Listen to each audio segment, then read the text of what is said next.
Okay, hello everybody. We are going to talk a bit about our Senate House Library, which is located here in the heart of Bloomsbury, between the universities in iconic Senate House building. It serves as the central library of both the University of London and the School of Advanced Studies. As members of the library, you will have access not only to beautiful and well-equipped study spaces, but also to an extensive range of resources. These include world-renowned collections in the arts, humanities, and social science, exceptional special collections and archives, and an ever-growing suite of digital resources. In short, this is a space designed to inspire and support scholarship at every level. The library's history is long and quite distinguished, stretching back to almost 1.5 centuries.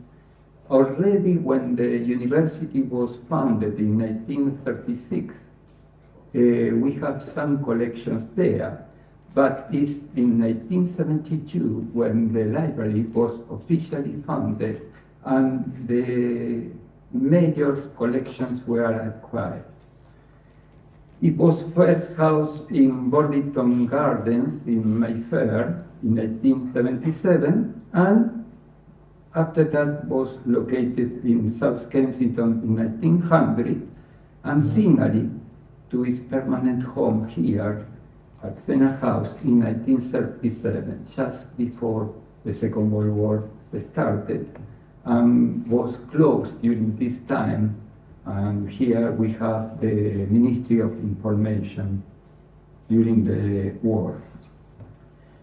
During the 20th century, the library was enriched with remarkable gifts and acquisitions, including the Goldsmiths Library of Economic Literature, the Harvey Price Library of Magical Literature, and the Sterling Library of First Editions. The 21st century has been a period of renewal and growth, where we learned with new digital initiatives such as the Making of the Modern World, acquired significant new collections like the M.S. Anderson collection, and underwent a large-scale refurbishment in 2011.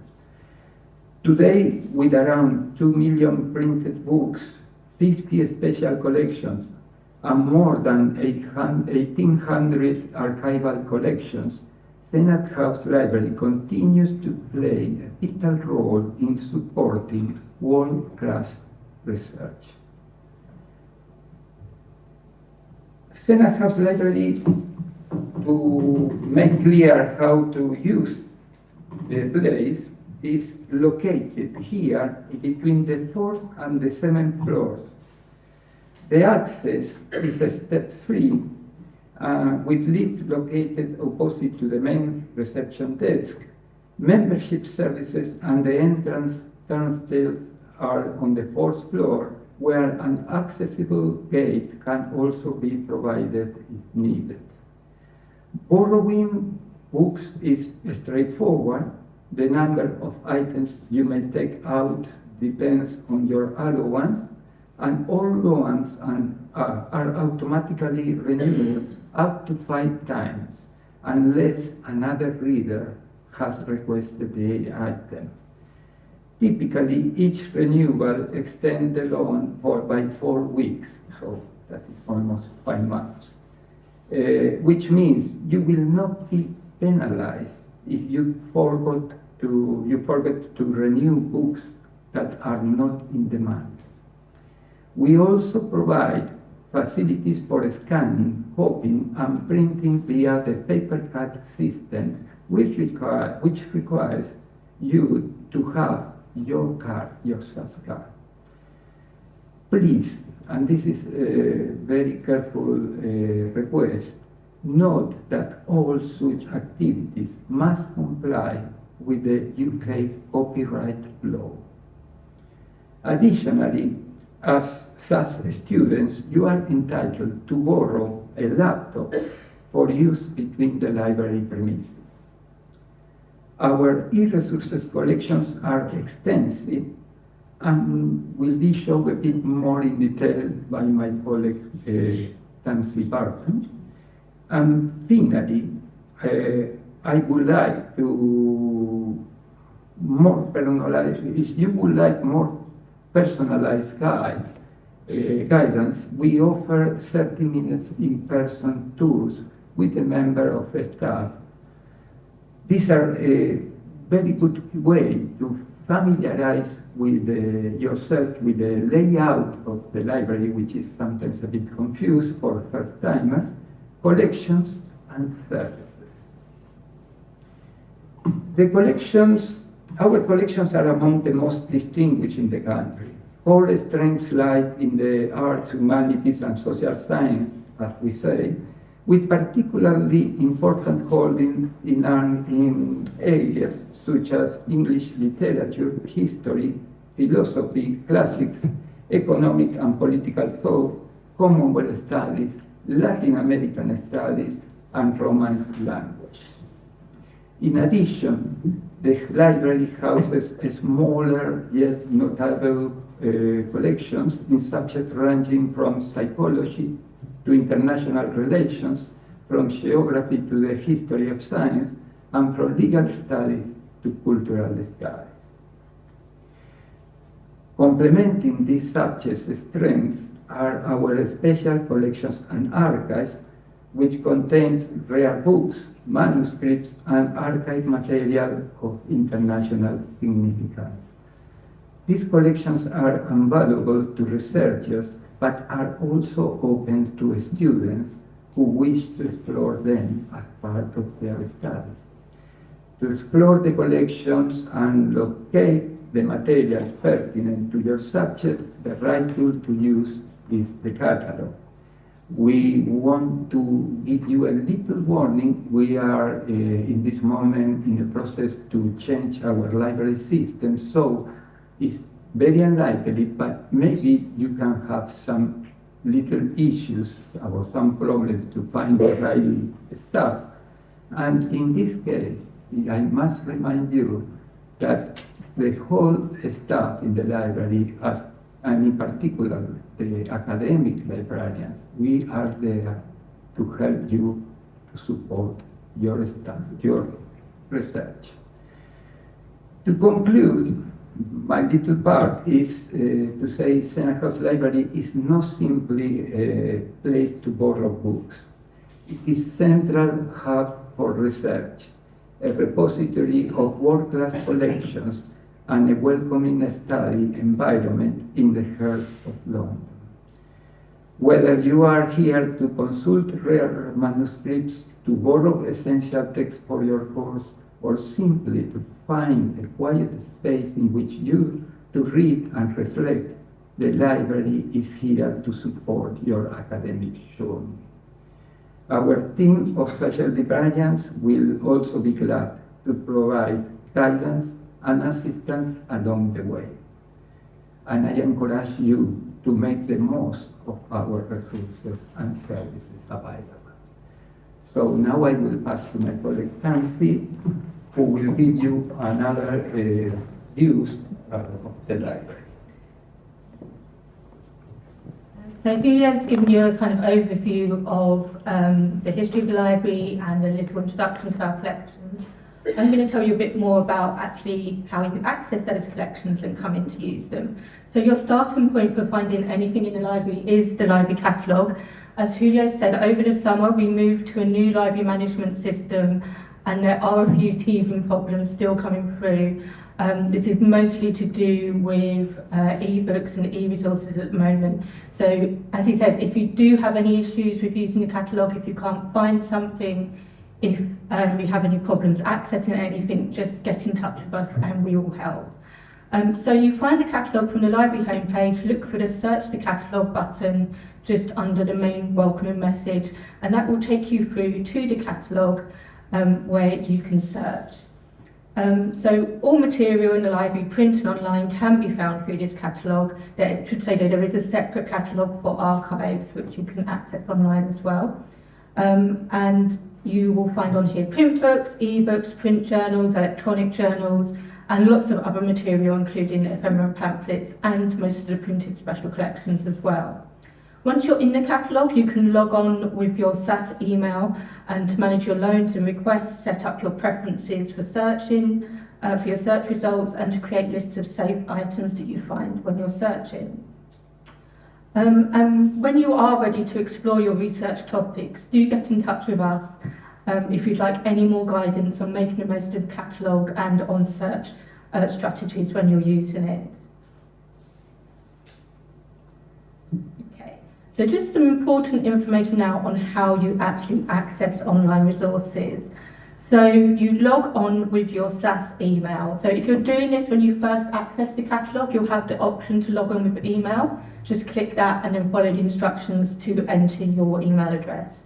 If you're accessing e-resources, you will see at one point when you're trying to access them, particularly if you're off-site, this box where it says choose how to sign in, and you select the SAS students and staff option, and then you will then go through to log on to your SAS account with your email address again.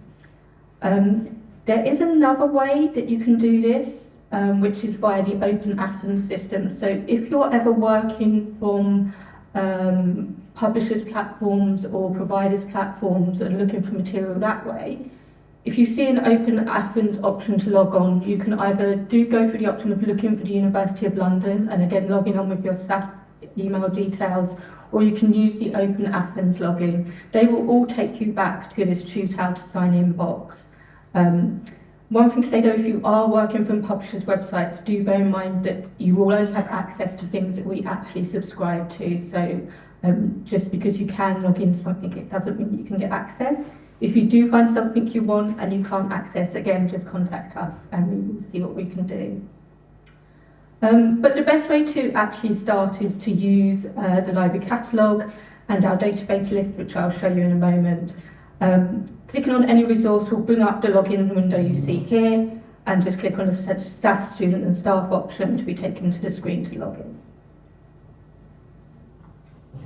So locating material in other ways is through from the main library catalogue homepage. You will see an option for an A to Z list of databases, and from here you can get an overview of everything that we subscribe to and also some open access databases as well. There are now over 600 resources listed on this A to Z, and you can use the drop-down boxes just highlighted here to limit it by subject or by resource type. So if you're particularly looking for bibliographies or you're looking for collections of historic periodicals or newspapers, you can use those drop-down boxes to filter the results. You will find databases that include newspapers, full-text journals, e-books, primary sources, so digitised materials from collections from Senate House and around the world, bibliographic and citation resources, amongst many others.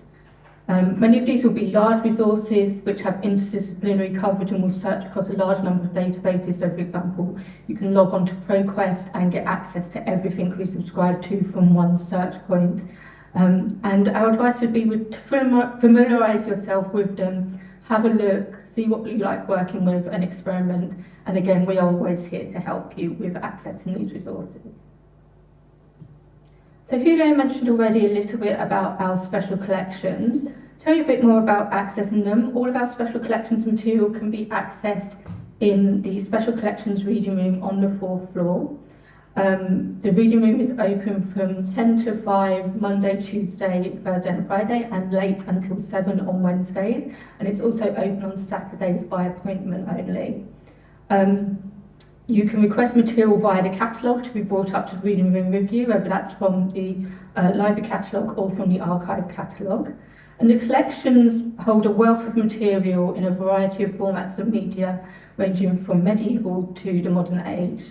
Strengths include literature, the arts, sociology, politics and economics, as with the Goldsmiths Library of Economic Literature, which we've already mentioned. Treasures include Shakespeare's first folio, 2 copies, Cartonero's publishers' collections, a copy of Das Kapital signed by Karl Marx, early printed books from the 15th century, a small collection of medieval manuscripts, and also specialist research collections such as the Harry Price of Magical Literature, which focuses on magic, the occult, and the paranormal. The printed special collections include books, pamphlets, periodicals, maps and ephemera, and there are over 50 named collections, as Julio has already mentioned. In addition to the name collections, there are also large collections of what we call general special collections, which would be books which are printed before a certain date, or that are particularly rare or have some copy of specific information that make them special. Our archive holdings include a large number of collections ranging from a single manuscript or document right up to large collections of many thousands of files and documents, such as the University of London archive. There's a wealth of primary research material relating to politics, society, the arts and humanities, and you can find all of this material, most of this material, through the catalogue and use it in our special collections reading room. We also showcase our special collections through exhibitions, which are in the library's exhibition space on the 4th floor. So you can come up and view our exhibitions. Our current exhibition is called Spineless Wonders of Power, Print Unbound, which is looking at non-standard book formats. And next year, our next exhibition will be on Caxton and the beginning of printing in England. We also have online exhibitions, which you can find through the library webpage, and we will be launching soon a digital online collections of books digitized from the library's collections. Okay, so we've given you a lot of information this afternoon about where to get started with the library. And we have places on the website that you can find more information to help you when you're using the library for your research. We have a page here called Research Support, which will give you guides, videos and other resources. You can also find on there the full list of the academic librarian team, and you can contact us, find our contact details on that page, and also places where you can make an appointment with us if you have any questions, if you want to know more about using the library or how to get help with your research. And we will be very happy to hear from you. We also run events through the year, and you can find those on the events page on the library's website. Some of the upcoming events include History Day, and in November, a research event on researching railways in the library's collections to mark the 200th anniversary of the first public library in England. Okay, and then finally, just some useful contacts, the library's webpage address, and also the main email address for the library if you do want to get in touch with any general inquiries. And that's all from us. Thank you very much.